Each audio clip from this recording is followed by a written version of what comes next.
Te han atacado con envidia, mal de ojo o brujería sin saber cómo defenderte. Muchos ignoran que la Biblia no solo nos habla de armas espirituales, sino también de alimentos consagrados que Dios ha usado para proteger a su pueblo. En Éxodo 23:25 leemos: Mas a Jehová vuestro Dios serviréis, y Él bendecirá tu pan y tus aguas, y yo quitaré toda enfermedad de en medio de ti. Este versículo revela un principio poderoso. Lo que comes puede ser bendecido por Dios para protegerte del mal. Hoy exploraremos cómo ciertos alimentos sagrados, respaldados por las Escrituras, no solo nutren el cuerpo, sino que rompen maldiciones, alejan influencias malignas y fortalecen tu espíritu. Te mostraremos cómo reconocerlos, utilizarlos y orar con propósito sobre ellos. ¿Estás listo para entender lo que Dios ha reservado para tu protección espiritual? Desde los primeros tiempos, Dios ha mostrado que lo que entra al cuerpo tiene un impacto más allá de lo físico. En una sociedad que cada día se expone más a ataques espirituales disfrazados de envidia, brujería, maldiciones y palabras contaminadas, el mundo espiritual se vuelve más palpable, más visible y más peligroso para aquellos que no están firmemente plantados en la verdad. Y sin embargo, en medio de ese escenario, Dios ha escondido herramientas divinas en lo cotidiano, en lo simple, en lo que muchos consideran insignificante, los alimentos. La Biblia no solo habla de manjares y provisión, sino de una conexión directa entre lo que comemos y lo que sucede en el mundo espiritual que nos rodea. En el libro del Éxodo, cuando el pueblo de Israel es liberado de la esclavitud de Egipto, Dios no les entrega únicamente leyes o mandamientos, les da instrucciones precisas sobre qué comer, cómo comerlo y con qué propósito. El cordero sin defecto, las hierbas amargas y el pan sin levadura no eran elementos simbólicos decorativos. Eran declaraciones espirituales, armas de obediencia que los protegieron de la última plaga, de la muerte misma. Éxodo 12:11 nos dice: Y lo comeréis así, ceñidos vuestros lomos, vuestro calzado en vuestros pies y vuestro bordón en vuestra mano, y lo comeréis apresuradamente. Es la Pascua de Jehová. Cada elemento tenía una función física, pero también una carga espiritual. No estaban cenando cualquier alimento, estaban participando de un acto profético que marcaba su separación del mundo de esclavitud y su entrada a la libertad bajo cobertura divina. Desde entonces, esa conexión entre lo físico y lo espiritual ha estado presente a lo largo de toda la Escritura. No es casualidad que el enemigo haya usado alimentos como medios para introducir contaminación espiritual. En Daniel 1, Nabucodonosor ofreció a los jóvenes hebreos la porción de la comida del rey como una manera sutil de quebrar su pacto con Dios. Pero Daniel se propuso en su corazón no contaminarse. Rechazó esos manjares porque sabía que lo que entra al cuerpo afecta al alma, y eligió un alimento consagrado, legumbres y agua. Lo que siguió fue sobrenatural. Daniel y sus compañeros fueron hallados 10 veces más sabios que todos los magos y astrólogos de Babilonia. Aquí no se trataba solo de una dieta saludable, sino de una señal del cielo. Los alimentos consagrados pueden abrirte la puerta a una dimensión de discernimiento, sabiduría y protección que el mundo no entiende. Este patrón se repite una y otra vez. Elías, perseguido por una reina que había entregado su reino a la brujería y al paganismo, cae exhausto bajo un enebro, deseando morir. Y es entonces cuando un ángel del Señor le da pan y agua. No era cualquier pan, era alimento del cielo. Primero Reyes 19:8. Relata que después de comer, Elías caminó 40 días y 40 noches hasta Horeb, el monte de Dios. El alimento no solo lo restauró físicamente, sino que le dio la fuerza sobrenatural para cumplir con su llamado. Aquí, otra vez, Dios demuestra que cuando Él bendice un alimento, lo convierte en un vehículo de poder, de dirección, de renovación. Jesús mismo utilizó el alimento como parte de su ministerio. No por casualidad multiplicó panes y peces. No solo estaba proveyendo, estaba demostrando que en sus manos lo material puede ser espiritual. Después de la resurrección, cuando se aparece a los discípulos junto al mar, lo primero que hace es prepararles una comida. Juan 21:12 dice: «Venid, comed». En ese acto, restauró la comunión rota por el miedo, la duda y la traición. El alimento fue el medio por el cual Él volvió a establecer una relación, volvió a unir lo que estaba disperso, volvió a hablar paz al corazón de quienes habían sido atacados espiritualmente por la confusión. Lo físico se convirtió en un canal para lo divino. En muchas culturas, incluso fuera del cristianismo, se entiende que los alimentos pueden ser usados como portales espirituales, tanto para el bien como para el mal.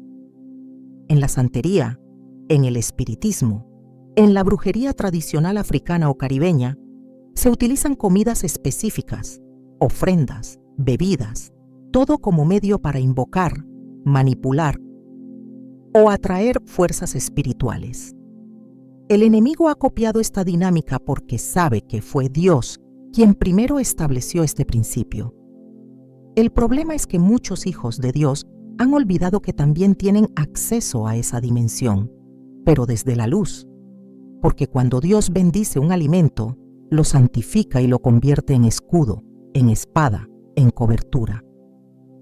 No debemos subestimar el hecho de que Jesús se identificó a sí mismo como alimento. «Yo soy el pan de vida», declaró en Juan 6:35. No dijo «yo les doy el pan», sino «yo soy». Lo que significa que, al participar de lo que Dios santifica, no solo estamos nutriéndonos, estamos entrando en comunión directa con Él. Esta es la razón por la que el enemigo odia que consagres tu mesa. Porque cada vez que oras antes de comer, cada vez que invitas la presencia de Dios a tu alimentación, estás declarando que ese acto no es mundano, sino espiritual.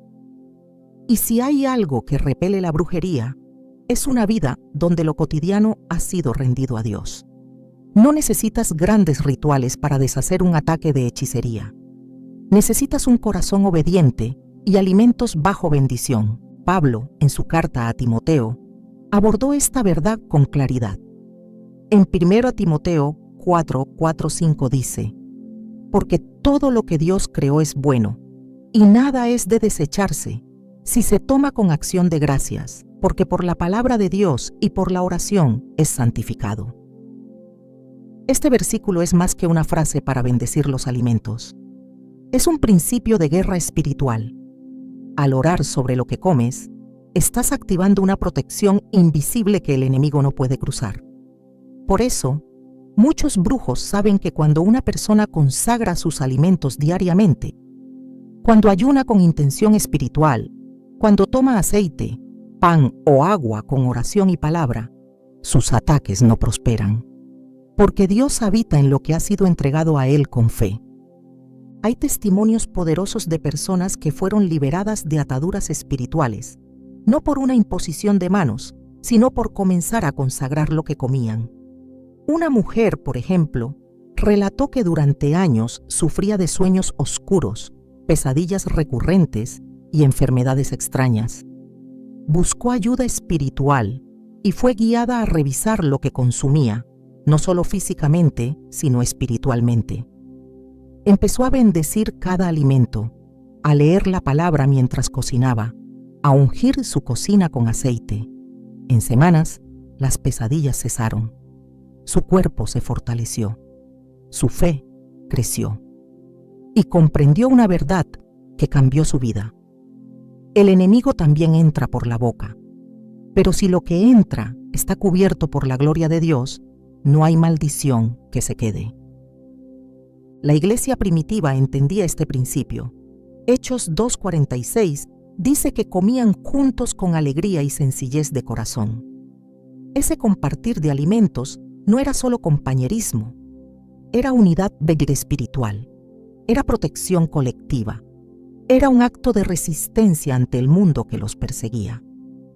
Hoy, en un tiempo donde la brujería se ha vuelto más sofisticada, más disfrazada, más aceptada culturalmente, es urgente que volvamos a esta práctica sagrada.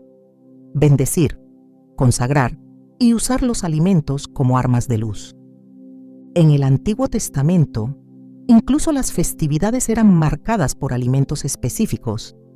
La fiesta de los tabernáculos, la Pascua, el día de la expiación, cada celebración tenía una dieta profética. ¿Por qué? Porque Dios quería que su pueblo entendiera que lo que ingerían debía alinearse con lo que creían. No puedes proclamar libertad y alimentarte de lo que está bajo maldición.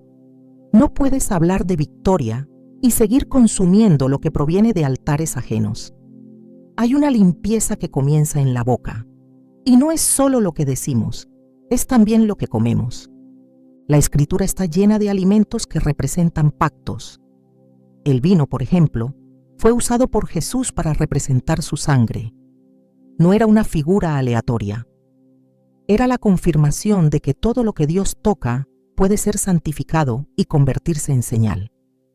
Así también, hay alimentos que, al ser consagrados, se transforman en barreras contra las tinieblas. Son como escudos invisibles que rodean tu vida. Por eso, este mensaje no es trivial, es vital. Porque en una generación que trivializa lo espiritual, Dios está levantando a hombres y mujeres que vuelven a lo esencial, a lo sencillo, a lo que el mundo desprecia, pero el cielo honra. Muchos no se dan cuenta, pero sus problemas espirituales comenzaron en un plato. Una comida preparada con resentimiento, una bebida ofrecida con malas intenciones, un alimento contaminado con oración contraria. Pero así como puede entrar el mal, también puede entrar la bendición. El mismo canal que el enemigo usa, Dios lo puede usar con mayor poder. Y ahí radica la grandeza de este principio. No se trata solo de evitar el daño, sino de revertirlo. No se trata solo de cerrar puertas, sino de abrir portales de bendición. Cuando tomas en tus manos un alimento y lo presentas a Dios, estás declarando que no dependes del sistema del mundo, que tu provisión viene del cielo, que cada sustancia, cada ingrediente, cada bocado ha sido santificado por la palabra y la oración. Y ahí, justo ahí, ocurre lo que el mundo no puede entender: una transferencia divina. Tu cuerpo se vuelve templo, tu comida se vuelve altar y tu mesa se convierte en un territorio donde la brujería no tiene acceso. Este es solo el principio, porque entre esos alimentos que Dios ha señalado, hay algunos que cargan con un poder especial, no porque tengan magia, sino porque han sido apartados, usados y bendecidos desde los tiempos antiguos como armas contra las tinieblas. Y en la próxima parte veremos cómo la brujería actúa, cómo se infiltra y cómo estos alimentos sagrados, que parecerían comunes, están equipados por Dios para destruir toda obra oculta del enemigo. ¿Estás listo para reconocer que lo que comes también puede ser parte de tu liberación? Entonces prepárate, porque lo que viene revelará verdades que cambiarán tu forma de alimentarte, orar y vivir. En el mundo natural, hay cosas que parecen simples coincidencias, pero en el mundo espiritual, nada ocurre por azar. Cada puerta que se abre, cada palabra que se pronuncia y cada acción que se repite, tiene un peso invisible que repercute en el alma. Así también, la brujería no opera en lo superficial. Sus raíces se extienden hacia lo profundo del espíritu humano, buscando alterar el orden de lo que Dios ha establecido, distorsionando lo que fue creado para la bendición y sembrando confusión, enfermedad, ruina o desvío del propósito divino. La brujería se oculta en lo cotidiano, disfrazada de gestos inofensivos, y encuentra acceso cuando el corazón está distraído, cuando el alma se desconecta de la vigilancia espiritual. En Efesios 6:12 se nos revela con claridad que no tenemos lucha contra sangre y carne, sino contra principados, contra potestades, contra los gobernadores de las tinieblas de este siglo, contra huestes espirituales de maldad en las regiones celestes. Esta advertencia no está escrita para provocar temor, sino para despertar una conciencia espiritual profunda. El mundo visible es solo una fracción de la realidad. Lo que muchos llaman mala suerte, atraso inexplicable, opresión emocional o enfermedades sin causa médica, en muchos casos son el resultado de influencias espirituales que han encontrado lugar para operar. La brujería, lejos de ser una superstición, es una práctica activa y organizada que responde a una agenda de las tinieblas. Y aunque sus métodos han cambiado con el tiempo, sus intenciones siguen siendo las mismas: robar, matar y destruir. En el Antiguo Testamento, Dios no trató la brujería como un juego, la trató como una abominación. En Deuteronomio 18, 10, 12 dice: «No sea hallado en ti quien haga pasar a su hijo o a su hija por el fuego, ni quien practique adivinación, ni agorero, ni sortílego, ni hechicero, ni encantador, ni adivino, ni mago, ni quien consulte a los muertos, porque es abominación para con Jehová cualquiera que hace estas cosas».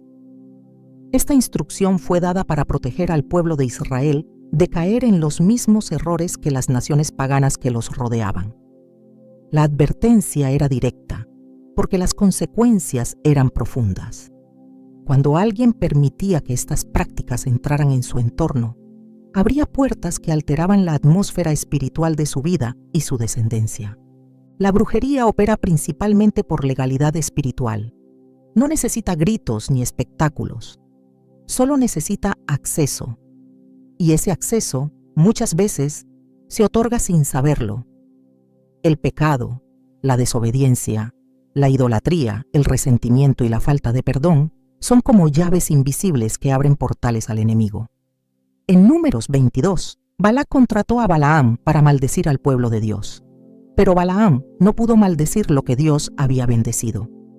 Sin embargo, más adelante, el mismo Balaam le enseñó a Balac cómo hacer tropezar al pueblo, seduciéndolos a través de prácticas paganas y alimentándolos con cosas contaminadas espiritualmente. La estrategia fue sutil, pero eficaz, porque cuando el enemigo no puede atacarte de frente, buscará corromperte desde dentro. Y muchas veces, esa corrupción entra a través de lo que consumimos, tanto espiritual como físicamente. En la brujería, nada es neutral. Cada objeto tiene intención, cada palabra está cargada de dirección. Cada alimento consagrado en altares oscuros tiene el propósito de alterar destinos. La Biblia habla de sacrificios y ofrendas como parte integral del culto a Dios. Pero el enemigo también imita. En 1 Corintios 10:20, Pablo advierte: «Antes digo que lo que los gentiles sacrifican, a los demonios lo sacrifican, y no a Dios. Y no quiero que vosotros os hagáis partícipes con los demonios». Esta es una declaración de separación. Cuando algo ha sido consagrado en el reino de las tinieblas, se convierte en un canal de contaminación espiritual.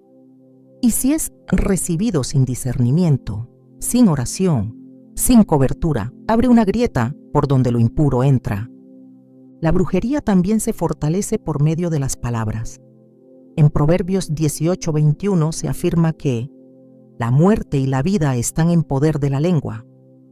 Las maldiciones pronunciadas por boca de personas con autoridad espiritual negativa no son simples frases vacías.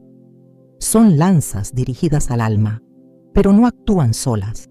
Necesitan un terreno fértil para echar raíces. Ese terreno es el corazón herido, el alma abierta por el pecado, la mente que ha renunciado a la verdad. Por eso, muchas veces, las personas que han sido objeto de brujería no solo se sienten cansadas o confundidas, sino que comienzan a pensar y actuar en contra de su identidad en Dios. Su percepción se distorsiona, su discernimiento se apaga, su ánimo se debilita. Es un efecto en cadena que busca llevar al individuo a la derrota sin que siquiera sepa de dónde proviene el golpe. En el libro de Hechos capítulo 8 se relata la historia de Simón el mago, quien había asombrado a la gente de Samaria con sus artes mágicas. La Biblia dice que todos lo escuchaban porque pensaban que tenía el poder de Dios. Esto revela algo fundamental. La brujería puede disfrazarse de espiritualidad. Puede parecer buena, puede incluso estar camuflada en formas religiosas, pero su esencia siempre será control, manipulación y desvío del propósito de Dios. Cuando Felipe llegó predicando el verdadero evangelio, las cadenas de engaño comenzaron a romperse, porque la luz no compite con las tinieblas, la desplaza. Y ese principio también se aplica al cuerpo. Cuando llenamos nuestro interior con lo que viene de Dios, lo que fue contaminado comienza a ser purificado. La conexión entre el cuerpo y el espíritu es más profunda de lo que muchos imaginan. En 1 Tesalonicenses 5:23 se habla de la santificación integral, y el mismo Dios de paz os santifique por completo, y todo vuestro ser, espíritu, alma y cuerpo, sea guardado irreprensible para la venida de nuestro Señor Jesucristo. El cuerpo no es simplemente una envoltura, es un espacio de manifestación espiritual. Cuando está bajo ataque, muchas veces es porque lo que debía protegerlo, el espíritu y el alma, ha sido debilitado. Y ese debilitamiento puede comenzar con una influencia maligna sutil, persistente, que se cuela por el alimento, por el ambiente, por la falta de vigilancia. Jesús lo dijo con claridad en Mateo 26:41. Velad y orad, para que no entréis en tentación. El espíritu a la verdad está dispuesto, pero la carne es débil. La vigilancia espiritual no es un ejercicio pasivo, es una postura activa, una atención constante, una disposición a discernir lo invisible. Y esa vigilancia comienza muchas veces en la forma en que tratamos lo cotidiano, porque es ahí donde la brujería busca operar, en lo común, en lo inadvertido, en lo no consagrado. Por eso, no basta con rechazar lo oscuro, es necesario santificarlo diario. No basta con no participar de prácticas ocultistas. Es necesario llenar cada espacio con la presencia de Dios. No basta con evitar los rituales. Es necesario que la oración sea nuestra atmósfera.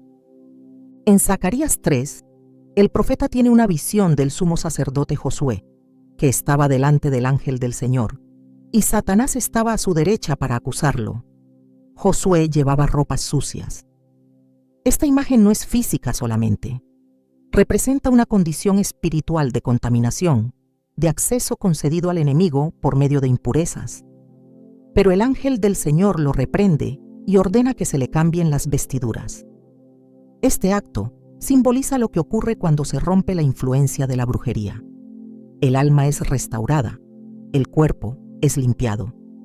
El propósito es reactivado. El enemigo pierde el acceso. Pero ese cambio de vestidura no ocurre por rituales externos, sino por una intervención divina que empieza cuando se reconoce que se ha estado expuesto y se decide volver a la santidad. Uno de los métodos más frecuentes de la brujería es el desgaste espiritual. No ataca de golpe. Lo hace poco a poco. Crea un ambiente de cansancio persistente, de confusión mental, de desánimo sin explicación. La persona pierde el deseo de orar, pierde la claridad en su propósito, pierde el gozo. Y en ese estado comienza a aceptar como normales cosas que jamás debió permitir. La estrategia es clara: desgastar al santo para que se rinda. Pero la palabra nos recuerda en Isaías 40:31. Pero los que esperan a Jehová tendrán nuevas fuerzas, levantarán alas como las águilas, correrán y no se cansarán, caminarán y no se fatigarán. Este no es un verso de consuelo, es una estrategia. Esperar en Dios no es inactividad, es alinear la vida con su voluntad, es cerrar puertas, es limpiar el altar, es consagrar lo que antes se ignoró. La brujería también opera en patrones generacionales. No siempre comienza con quien la sufre. Muchas veces es una herencia no identificada. Pactos hechos por generaciones anteriores, objetos heredados sin discernimiento, prácticas toleradas por ignorancia. En Éxodo 25, Dios advierte que la iniquidad de los padres puede afectar hasta la tercera y cuarta generación. Esto no es una maldición automática, pero sí un principio espiritual que debe ser roto con conocimiento y acción. Porque lo que no se confronta, se repite. Y muchas influencias que hoy afectan a personas consagradas no comenzaron con ellas, pero sí pueden terminar con ellas si deciden ejercer su autoridad en Cristo. En el Nuevo Testamento, Jesús mostró autoridad sobre toda clase de espíritus inmundos. Y una de las manifestaciones más comunes era la opresión física acompañada de ataduras espirituales. En Lucas 13 se narra la historia de una mujer encorvada por 18 años, a quien Jesús sanó en sábado. Él dijo: «Y esta hija de Abraham, que Satanás había atado 18 años, ¿no se le debía desatar de esta ligadura en día de reposo?» Lucas 13:16. La enfermedad no era solo biológica, era una atadura espiritual que afectaba el cuerpo. Y la respuesta de Jesús no fue una medicina, sino una palabra de autoridad, porque cuando la brujería ha causado un daño visible, solo una intervención del reino puede restaurar lo que ha sido distorsionado. Toda obra de brujería necesita un punto de contacto. Puede ser un objeto, una prenda, una fotografía, una palabra dicha en el momento justo, pero también puede ser un alimento. Y es por eso que este tema debe abordarse con sobriedad, sin temor, pero con revelación. Dios ha establecido que lo que Él ha bendecido, nadie lo puede maldecir. Pero también ha llamado a su pueblo a ser sabio, a no ignorar las maquinaciones del enemigo. En 2 Corintios 2:11, Pablo dice: «Para que Satanás no gane ventaja alguna sobre nosotros, pues no ignoramos sus maquinaciones». Esta es la postura del creyente maduro: discernir, confrontar y cerrar cada puerta por donde el enemigo quiera entrar. No todo lo que brilla es de Dios, no todo lo que parece espiritual viene del cielo, y no todo alimento es inocente. La vigilancia espiritual incluye el entendimiento de que hay batallas que se pelean en la mesa, en la cocina, en el plato. Y por eso, cuando hablamos de alimentos sagrados que destruyen ataques de brujería, no hablamos de superstición ni de costumbres antiguas. Hablamos de principios bíblicos que siguen activos, de estrategias celestiales que han sido dadas para este tiempo, de verdades que, si se abrazan, activan una vida blindada por la presencia de Dios. Desde los tiempos antiguos, el aceite ha ocupado un lugar central en los actos más solemnes y espiritualmente significativos del pueblo de Dios. No se trataba únicamente de un producto de uso cotidiano, sino de un elemento consagrado, apartado con un propósito que trascendía lo visible. Su presencia en los rituales, en las consagraciones y en los actos de liberación no era casualidad. El aceite era y sigue siendo un símbolo del Espíritu Santo, pero también una herramienta tangible de protección, de ruptura de yugos y de declaración de santidad. Cuando se menciona su uso en las Escrituras, se habla de un acto de activación espiritual. En manos de los profetas, de los sacerdotes y de los reyes, el aceite representaba la transferencia de autoridad, la cobertura divina y la manifestación de un poder que no puede ser replicado por el enemigo. En el libro de Éxodo, Dios da instrucciones precisas a Moisés sobre cómo preparar el aceite de la unción sagrada. Éxodo 30:25 dice: «Y harás de ello el aceite de la santa unción, superior ungüento según el arte del perfumador. Será el aceite de la unción santa». Esta no era una mezcla cualquiera. Cada ingrediente, cada medida, cada fragancia tenía un propósito profético. Lo que se ungía con ese aceite quedaba apartado para Dios. No podía ser usado para fines comunes, no podía ser aplicado a cualquier persona. Lo que era ungido cambiaba de función. Era reconocido como sagrado, como propiedad del Altísimo, como territorio donde el enemigo no podía entrar. Esta es la primera señal que nos permite entender el poder del aceite. cuando es consagrado, ya no pertenece al mundo natural, sino que se convierte en instrumento de lo eterno. La primera vez que se registra la unción de un objeto es en el mismo tabernáculo. Todo lo que debía servir a Dios era rociado, impregnado, cubierto con aceite, desde los utensilios del altar hasta las vestiduras de los sacerdotes. Nada podía estar en contacto con su presencia si no había sido primero santificado. Esta práctica revela un principio inquebrantable. Antes de acceder a lo espiritual, lo físico debe ser consagrado. El aceite no solo prepara, también protege. No solo separa, también sella. Y ese sello tiene un impacto directo sobre cualquier influencia que intente tocar lo que Dios ha apartado. Uno de los episodios más significativos relacionados con el aceite es la unción de David. Cuando el profeta Samuel fue enviado a casa de Isaí, no fue simplemente a elegir un sucesor de Saúl, fue a identificar a quien ya había sido visto por Dios en lo secreto. Y una vez que David fue traído ante él, 1 Samuel 16:13 declara: «Y Samuel tomó el cuerno del aceite y lo ungió en medio de sus hermanos, y desde aquel día en adelante el Espíritu de Jehová vino sobre David». El aceite fue el punto de contacto entre el cielo y la tierra. La unción no era un acto decorativo, era una transferencia de poder. David no salió de esa reunión con coronas ni tronos, pero sí con una señal espiritual que cambió su destino. A partir de ese momento, el Espíritu de Dios lo acompañó en todo. Y eso fue lo que hizo la diferencia frente a los gigantes, frente a los ejércitos enemigos, frente a los ataques ocultos. En el ámbito de la guerra espiritual, esta unción tiene una función precisa. Isaías 10:27 lo deja claro: «Y acontecerá en aquel tiempo que su carga será quitada de tu hombro, y su yugo de tu cerviz, y el yugo se pudrirá a causa de la unción». La palabra pudrir en este contexto no es un término figurado. Indica descomposición, ruptura total, inutilización del yugo. No queda nada que el enemigo pueda reparar o reconstruir. La unción, representada por el aceite, tiene el poder de deshacer estructuras espirituales que han sido impuestas por fuerzas malignas. Donde hay aceite, hay libertad. Donde hay aceite, hay rompimiento. Jesús mismo hizo uso del aceite en su enseñanza. En la parábola de las 10 vírgenes, en Mateo 25, se presenta una distinción espiritual basada en la preparación. 5 eran prudentes y 5 insensatas. ¿Cuál fue el elemento que marcó la diferencia? El aceite. Las que tenían aceite en sus lámparas estaban listas para el encuentro con el esposo.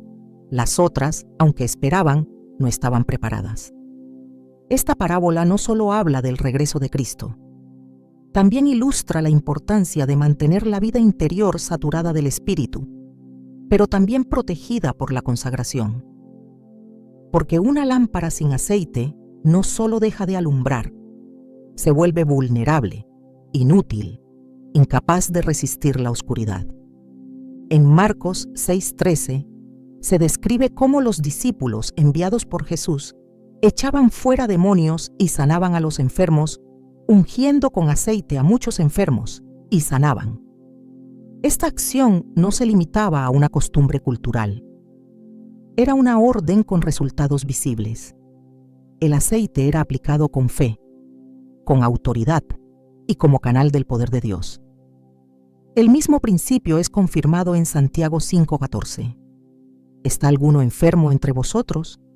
Llame a los ancianos de la iglesia y oren por él, ungiéndolo con aceite en el nombre del Señor. La enfermedad, en muchos casos, tiene una raíz espiritual. Y el acto de ungir no es un gesto vacío, sino una proclamación del señorío de Cristo sobre el cuerpo, sobre la mente, sobre el espíritu. La brujería teme al aceite consagrado porque representa un límite que no puede cruzar. Así como en el mundo natural ciertos elementos actúan como repelentes, en el mundo espiritual, el aceite ungido con fe actúa como barrera infranqueable. No hay maldición, conjuro, palabra enviada, ni espíritu enviado que pueda traspasar lo que ha sido cubierto con la unción del Señor. Pero para que este principio funcione, no basta con aplicar el aceite. Se necesita discernimiento, santidad y autoridad. El aceite no es mágico, es espiritual. No actúa por tradición, sino por convicción. Cuando se unge un lugar, un cuerpo, una casa o una puerta, se está declarando públicamente que ese territorio pertenece a Dios y que toda fuerza contraria debe retirarse. En el libro de Levítico, el aceite también era usado para consagrar a los sacerdotes. Levítico 8:12 dice: y derramó del aceite de la unción sobre la cabeza de Aarón y lo ungió para santificarlo. Esta imagen es poderosa. El aceite se derrama sobre la cabeza, símbolo de gobierno, de pensamiento, de dirección. Lo que representa que toda decisión, todo razonamiento, todo juicio debía estar bajo la influencia del Espíritu de Dios. Cuando la cabeza es ungida, se cierra la puerta al pensamiento contaminado, a la manipulación mental, a las palabras contrarias. Y esa protección se extiende al cuerpo entero. Porque cuando el liderazgo está cubierto, todo lo que está bajo su autoridad queda también protegido. La unción con aceite no solo santifica, también marca. En el Salmo 23, David declara: unges mi cabeza con aceite, mi copa está rebosando. Esta declaración no es poética, es una afirmación de cobertura y abundancia. En medio de la presencia de los enemigos, Dios no lo esconde, lo unge, y al hacerlo, declara que su vida está separada, protegida, destinada a la victoria. La unción es una señal visible en el mundo espiritual. Los enemigos la ven, las huestes del mal la reconocen y saben que no pueden tocar lo que lleva esa marca, porque donde hay aceite, hay autoridad. Este principio también se aplicaba a objetos. En Génesis 28, cuando Jacob tiene la visión de la escalera que une el cielo con la tierra, al despertar dice: ciertamente Jehová está en este lugar, y yo no lo sabía. Y luego toma la piedra que había puesto por cabecera y la unge con aceite. Ese acto transformó una piedra común en altar, un lugar de descanso en un territorio de encuentro. El aceite convierte lo ordinario en sagrado. Y ese mismo principio es válido hoy, cuando se unge un hogar, una habitación, una cama. Se está declarando que ese espacio no es neutral, que es terreno consagrado, que ningún espíritu contrario tiene derecho a establecerse allí. La unción también se manifiesta como gozo. En Hebreos 1:9 se habla de Cristo y se dice: has amado la justicia y aborrecido la maldad, por lo cual te ungió Dios, el Dios tuyo, con óleo de alegría más que a tus compañeros. La unción produce una alegría que no depende de las circunstancias. Esta alegría es un escudo emocional, una fuerza interna que resiste la opresión, la tristeza, la manipulación del alma. Y es también una señal de salud espiritual. Donde hay alegría ungida, no hay espacio para la angustia fabricada por los ataques espirituales. El aceite sagrado no puede ser sustituido. No hay imitación, perfume o esencia que lo iguale. Porque no se trata de la sustancia, sino de la santificación.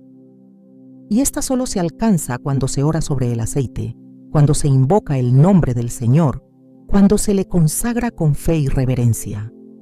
Entonces, y solo entonces, ese aceite se convierte en instrumento de poder. No por lo que contiene, sino por quien lo respalda.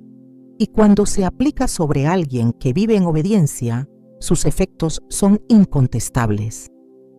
El enemigo puede lanzar dardos, pero donde hay aceite, hay escudo. Puede levantar palabras, pero donde hay aceite, hay silencio del cielo que calla toda acusación.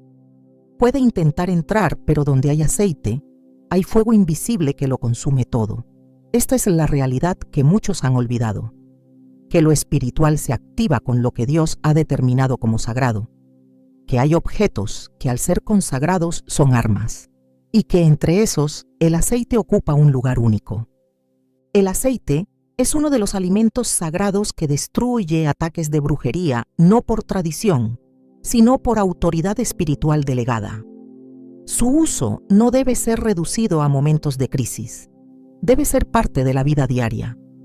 Como en la antigüedad se usaba para alumbrar, para sanar, para preparar, también hoy debe estar presente en los hogares de quienes entienden que la guerra espiritual no se combate con temor, sino con conocimiento, con santidad, con herramientas establecidas por el cielo. Quien aprende a usar el aceite como lo enseña la palabra, no vive a la defensiva, sino en territorio conquistado. Porque cada gota aplicada con fe es una declaración de victoria, una afirmación de identidad, una confirmación de que el enemigo ha sido vencido, no con armas humanas, sino con recursos del reino. Y cuando el aceite fluye, el espíritu se mueve, las cadenas se rompen y la luz resplandece en medio de toda tiniebla. La dulzura, cuando viene de Dios, no es superficial ni débil. La dulzura que proviene del cielo tiene un poder que transforma, que sana, que penetra donde ninguna espada puede llegar. Y entre los elementos que Dios ha escogido para manifestar esta verdad, uno destaca por su simbolismo espiritual profundo, la miel. Lo que para el mundo puede parecer un simple endulzante, en las Escrituras representa revelación, sabiduría, protección y restauración. Su textura densa, su origen oculto, su composición pura y su sabor intenso hablan de un alimento que encierra misterio divino. La miel no solo es alimento para el cuerpo, es medicina para el alma y defensa para el espíritu. La primera vez que la miel aparece con fuerza en el relato bíblico es cuando Dios describe la tierra prometida como una tierra que fluye leche y miel. No se trata de una descripción poética. Dios estaba revelando que su promesa no solo era abundancia, sino también delicia espiritual. La miel en esa frase no es solo un bien agrícola, es la manifestación de una vida en plenitud, de un ambiente donde la palabra no se recibe con temor ni obligación, sino con placer, con gozo, con una dulzura que se queda impregnada.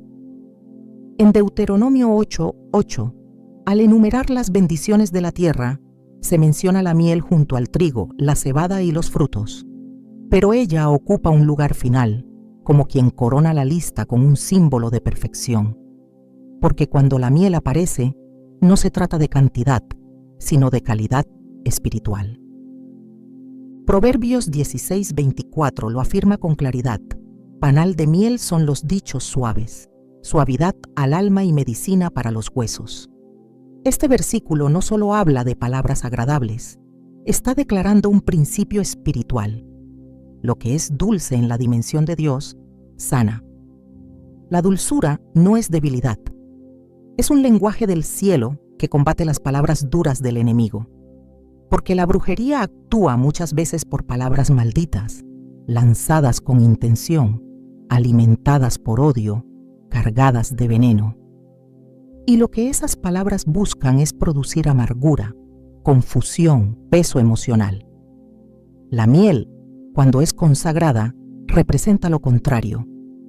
Habla de restauración, de corrección amorosa, de palabra que penetra no para destruir, sino para reconstruir. La dulzura espiritual no ignora la verdad, pero la comunica con el perfume de la gracia. Cuando Ezequiel recibió la palabra profética, Dios le ordenó comer un rollo, no solo leerlo, no solo memorizarlo, comerlo, interiorizarlo, asimilarlo en lo más profundo. Ezequiel 3:3 relata su experiencia. Y me dijo, hijo de hombre, alimenta tu vientre y llena tus entrañas de este rollo que yo te doy. Y lo comí y fue en mi boca dulce como la miel. El sabor de la palabra era revelación. Su dulzura no era sensorial, era espiritual. Lo que estaba entrando en su ser lo preparaba para una misión profética. Esta dulzura lo capacitaba para resistir la oposición, para hablar con autoridad, para caminar con convicción. En ese acto, la miel se convierte en símbolo de la palabra viva que desactiva todo argumento contrario. En el contexto de la brujería, la miel consagrada tiene una función precisa: contrarrestar las palabras que fueron enviadas para sembrar división, odio o enfermedad. Porque las maldiciones no operan solo por su contenido, sino por la intención con la que fueron pronunciadas. Son cargas que se depositan en el ambiente, buscando anfitriones abiertos por el rencor, la falta de perdón, el miedo o la ignorancia. La miel, cuando es recibida en oración, representa esa palabra que limpia, que lava, que suaviza, que restaura. Es la dulzura que Dios aplica sobre un corazón herido para que sane sin endurecerse. Es la respuesta suave que desactiva la agresión espiritual. Es la presencia que disuelve la maldición sin necesidad de confrontación violenta. En los Salmos también se habla de la miel como imagen de la excelencia de los mandamientos de Dios. El Salmo 19:10 afirma: «Deseables son más que el oro, y más que mucho oro afinado, y dulces más que la miel, y que la que destila del panal». Este pasaje no es una hipérbole. Está comparando lo más valioso en lo natural con lo más valioso en lo espiritual. Y está diciendo que la palabra de Dios, cuando es recibida correctamente, no solo instruye, también transforma. Su efecto en el alma es como la miel sobre una herida: arropa, penetra, limpia, cicatriza. Así como hay palabras que hieren el alma sin tocar el cuerpo, hay palabra divina que sana el alma sin que las manos toquen. Y esa palabra, cuando se manifiesta como miel, no solo instruye, también levanta, restaura y preserva. La miel aparece también en uno de los momentos más decisivos de la vida de Jonatán, hijo de Saúl. En 1 Samuel 14, después de una batalla intensa, Jonatán encuentra un panal de miel. El texto dice que al extender la vara y llevarla a su boca, sus ojos fueron alumbrados. Esta expresión no es accidental. Hay una relación directa entre la miel y la restauración del discernimiento. La dulzura consagrada no es placer sin propósito, es iluminación, es apertura de los ojos espirituales, es recuperación de la visión. En ese contexto, la miel no solo lo fortaleció físicamente, le devolvió claridad, energía, percepción, porque una de las estrategias de la brujería es nublar la visión espiritual, llenar el entendimiento de oscuridad, hacer que lo bueno parezca malo y lo malo parezca bueno. La miel, en cambio, representa la verdad que despierta, que acara, que corta el velo de la confusión. Jesús también hizo referencia a la miel después de su resurrección. En Lucas 24, 42, 43, se dice que le ofrecieron parte de un pez asado y un panal de miel, y él lo comió delante de ellos. Este detalle, aunque parece menor, es significativo. En un momento donde sus discípulos dudaban, donde estaban llenos de temor y desconcierto, Jesús se presenta, no solo con palabras, sino comiendo ante ellos. Y el panal de miel está allí como testimonio de su humanidad restaurada, de su victoria, de su comunión con ellos. Comer miel en ese contexto es recibir el descanso, la confirmación, la seguridad de que el plan de Dios sigue intacto. Es una escena de restauración emocional y espiritual. La miel acompaña el mensaje de resurrección. Es símbolo de paz después del dolor, de ternura después de la batalla, de dulzura después del llanto.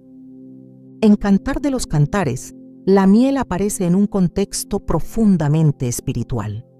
El capítulo 4:11 declara: «Como panal de miel destilan tus labios, oh esposa. Miel y leche hay debajo de tu lengua, y el olor de tus vestidos como el olor del Líbano». Este lenguaje, aunque poético, encierra verdades espirituales elevadas. Se está hablando de la pureza, del deleite santo, de la palabra consagrada. Los labios que destilan miel no son solo dulces, son portadores de sanidad. Lo que sale de una boca consagrada tiene poder para restaurar lo que otros destruyeron con sus lenguas. Y en el contexto de ataque espiritual, esto es vital. Porque muchas veces las ataduras no vienen por acciones visibles, sino por palabras lanzadas. El alma se hiere con frases, con críticas, con juicios. Y la única forma de revertir ese efecto es a través de palabras que sanan, que acarician, que levantan, palabras como miel, dichas en el tiempo justo, con el espíritu correcto, bajo la unción adecuada. El apóstol Pedro enseña en 1 Pedro 2, 2-3: Desead, como niños recién nacidos, la leche espiritual no adulterada, para que por ella crezcáis para salvación, si es que habéis gustado la benignidad del Señor. Aquí se sugiere una relación entre la nutrición espiritual y el sabor de la bondad divina. El crecimiento no es una acumulación de conocimiento, sino el resultado de haber probado la dulzura del carácter de Dios. Cuando alguien ha gustado la benignidad del Señor, se vuelve inmune a las palabras amargas del enemigo, porque ha sido marcado por una dulzura superior, por una gracia que sobrepasa la lógica, y esa experiencia deja una huella que protege el corazón. En contextos donde la brujería ha lanzado maldiciones, la miel representa la palabra de Dios que restablece la identidad. Porque muchas de las estrategias del enemigo se enfocan en distorsionar la imagen que uno tiene de sí mismo. Se siembran dudas, temores, acusaciones internas. Pero la miel, como símbolo de la palabra viva, entra al alma como bálsamo. Y no solo suaviza, también recuerda. Recuerda quién eres, qué valor tienes, a quién perteneces. Su dulzura activa la memoria espiritual, vuelve a conectar al alma con su fuente. Y ese acto rompe el efecto de las palabras contrarias, porque ninguna maldición puede mantenerse en el alma que ha sido impregnada por la voz de Dios. En Isaías 7:15 se habla del Mesías y se dice: comerá mantequilla y miel, para que sepa desechar lo malo y escoger lo bueno. Este versículo revela una conexión directa entre la alimentación consagrada y el discernimiento. No es casualidad, lo que se come en lo natural impacta la percepción espiritual. En la figura del Mesías, la miel está relacionada con la sabiduría moral, con la capacidad de juzgar correctamente, con la sensibilidad espiritual afinada. Por eso la miel, cuando es usada con entendimiento, no solo representa dulzura, representa claridad, luz, dirección. Es una herramienta para recalibrar el alma, para volver a ver con los ojos de Dios. En tiempos de confusión, la miel consagrada actúa como antídoto. Donde hay palabras malditas, ofrece palabras benditas. Donde hay acusaciones, ofrece verdad. Donde hay amargura, ofrece consuelo. Su textura espesa y su sabor intenso son reflejo de la presencia de Dios que no pasa desapercibida. La miel permanece, se adhiere, no se borra fácilmente. Así también es la palabra cuando ha sido sembrada en un corazón abierto. Permanece, se adhiere y transforma desde dentro. El poder espiritual de la miel no está en su composición, sino en lo que representa dentro del diseño de Dios. Cuando se consagra en oración, cuando se usa como símbolo de sanidad, cuando se acompaña con la palabra, se convierte en una expresión tangible de la bondad divina. Enfrenta lo que el enemigo intenta destruir a través del veneno de las palabras, y lo hace sin violencia, sin confrontación innecesaria, sino con la firmeza de la luz que disuelve la oscuridad sin necesidad de tocarla. El pan, desde el principio de las Escrituras, ha sido mucho más que alimento. Es señal, es pacto, es sustento divino que conecta el cielo con la tierra. Cuando Dios quiso mostrar su fidelidad al pueblo en medio del desierto, no lo hizo enviando una espada o un ejército, lo hizo enviando pan del cielo. Éxodo 16:4 declara: Y Jehová dijo a Moisés: He aquí, yo os haré llover pan del cielo. Este maná no era simplemente comida, era una manifestación diaria de su presencia, una cobertura invisible que descendía cada mañana como testimonio de que el enemigo no podía tocar a los que estaban bajo obediencia. Jesús, al presentarse como el verdadero pan, selló este principio de manera eterna. En Juan 6:35, Él declara: Yo soy el pan de vida. El que a mí viene nunca tendrá hambre. No hablaba de hambre física, sino de una necesidad espiritual que solo puede ser saciada por la comunión con Él. Y cuando el alma está saciada por ese pan, el espíritu se fortalece y se vuelve inaccesible a las obras ocultas. La brujería, por su naturaleza, opera en la escasez, en el vacío, en el desorden. Pero el pan consagrado llena, organiza, cubre. Establece una señal de que la vida ya ha sido alimentada por el cielo y no está disponible para otros señores. En la mesa del Señor, el pan representa su cuerpo entregado. 1 Corintios 10:16. Lo afirma con fuerza: ¿el pan que partimos no es la comunión del cuerpo de Cristo? Esa comunión es lo que marca una línea espiritual que no puede ser cruzada. El pan partido en pacto no es símbolo de fragilidad, es declaración de victoria. Es testimonio de que el cuerpo ha sido entregado y, por tanto, el alma que lo recibe queda bajo cobertura. Ninguna palabra enviada, ningún espíritu de división puede actuar donde hay pacto renovado. Porque el pan, cuando es tomado con fe y santidad, activa una realidad invisible. El alma se alinea con el sacrificio y queda blindada por la sangre. En Génesis 14, Melquisedec, sacerdote del Dios Altísimo, salió al encuentro de Abraham trayendo pan y vino. No fue una reunión casual, fue una transferencia espiritual. A través del pan, Abraham recibió bendición, dirección y protección. El pan consagrado, en ese momento, selló un acto profético que perdura hasta hoy. La comunión con lo sagrado rompe toda influencia del mundo de las tinieblas. Porque donde hay pan enviado por Dios, no hay lugar para pactos ajenos. Cada fragmento de pan orado, cada mesa bendecida, cada comida recibida en obediencia, se convierte en altar. Y donde hay altar legítimo, toda brujería pierde poder. Porque el pan del cielo no solo alimenta, también marca, consagra y protege.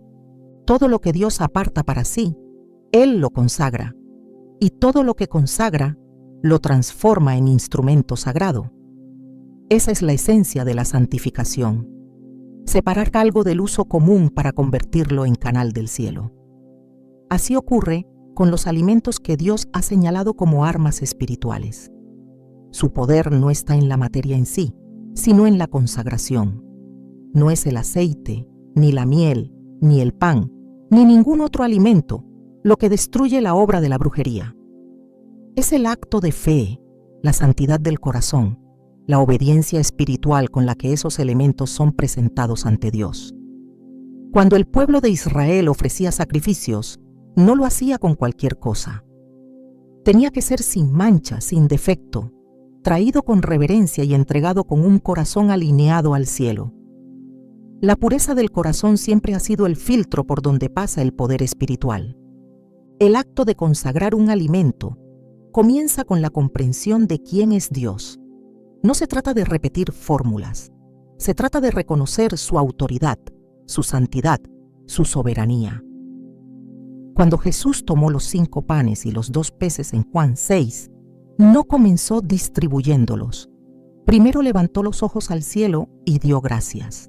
Esa gratitud no era protocolo, era declaración, era consagración. Al agradecer, Jesús estaba separando ese alimento de la dimensión natural para introducirlo en la dimensión espiritual. Después de ese acto, lo que parecía insuficiente se multiplicó. Lo que era pequeño fue abundante. Y no porque el pan cambiara de composición, sino porque fue introducido al propósito eterno de Dios. Así también, cuando se consagra un alimento en oración, lo que era ordinario se convierte en arma. En la casa del creyente, la consagración de los alimentos debe ser un acto habitual y consciente. No se trata de bendecir solo por costumbre, sino de establecer legalidad espiritual sobre lo que entra al cuerpo y al ambiente.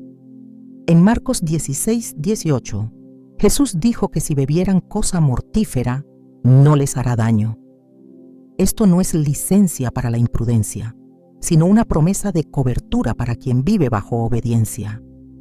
Pero esa cobertura se activa por medio de la consagración. Orar antes de comer no es un gesto tradicional, es una afirmación de que el alimento ha sido redimido por la oración y por la palabra de Dios, como enseña 1 Timoteo 4:5. Cada vez que un alimento se consagra, se está declarando que el cuerpo que lo recibe es templo del Espíritu Santo. Se está afirmando que ninguna influencia oculta puede operar a través de lo que ha sido bendecido por Dios. Cuando una casa se unge con aceite, cuando un pan es presentado en oración, cuando una miel es usada con reverencia, se está estableciendo un altar. Y donde hay altar legítimo, la presencia de Dios habita. Donde Él habita, ninguna tiniebla puede resistir. La consagración también implica limpieza interna. No se puede consagrar lo externo si lo interno está contaminado. Por eso el Salmo 24 pregunta: ¿quién subirá al monte de Jehová? ¿Y quién estará en su lugar santo? Y responde: el limpio de manos y puro de corazón. Esta pureza no es perfección humana, es entrega sincera. El alimento, cuando se ora sobre él, debe ser recibido con un corazón que busca agradar a Dios. Porque no hay poder espiritual en rituales vacíos. La autoridad no viene de la forma, viene de la fe. Y esa fe se expresa en obediencia, en humildad, en dependencia total del Señor. Dios ha provisto recursos espirituales para cada área de la vida. Pero esos recursos no son automáticos. Se activan en el contexto del pacto. Así como el pueblo de Israel no podía tocar el maná con manos impuras, así también hoy el creyente debe acercarse a los alimentos consagrados con temor reverente. No por miedo, sino por honor, porque lo que ha sido tocado por Dios merece ser tratado con santidad. Cuando se unge un aceite en oración, cuando se parte el pan con gratitud, cuando se declara la palabra sobre la mesa, se establece un cerco espiritual. Y ese cerco no solo protege el cuerpo, protege la mente, el alma, la atmósfera. La consagración no es un acto aislado, es una práctica continua, una declaración diaria de que todo lo que entra en la vida ha sido filtrado por la presencia de Dios. Cuando una familia ora junta sobre sus alimentos, cuando se reprende con autoridad cualquier contaminación espiritual, cuando se ora para que solo lo que proviene del cielo permanezca, se está gobernando en el ámbito espiritual. Se está ejerciendo dominio. Se está cumpliendo lo que Romanos 12:1 enseña: presentad vuestros cuerpos en sacrificio vivo, santo, agradable a Dios, que es vuestro culto racional. Porque lo que entra al cuerpo afecta el alma, y lo que afecta el alma tiene poder sobre el espíritu. Quien entiende esto ya no ve el alimento como algo neutro, lo ve como instrumento, como extensión del altar, como puerta de entrada que debe estar resguardada.